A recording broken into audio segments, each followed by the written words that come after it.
Hello everyone, কেমন আছেন সবাই? আশা করি সবাই অনেক ভালো আছেন, সুস্থ আছেন, আর আমিও অনেক ভালো আছি। বেশ কয়েকদিনই হলো কোনো ভিডিও আমি দিচ্ছি না বা ছাড়ছি না। তো আমি আস্তে আস্তে সব দেওয়ার চেষ্টা করব। দেখো, এখানে আমি কিচেন পরিষ্কার করতে চলে এসেছিলাম, কারণ আমরা বাড়ি গেছিলাম। কিচেনের অবস্থা খুবই খারাপ ছিল।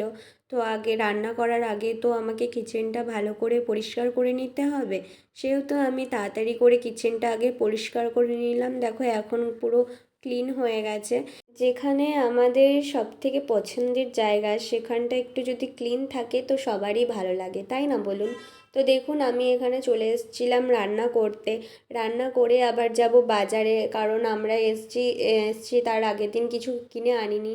ওই জন্য যাবো বাজারে। ততক্ষণে সবাই ভালো থাকবেন, সুস্থ থাকবেন। আবার আপনাদের সাথে পরের ভিডিওতে দেখা হবে।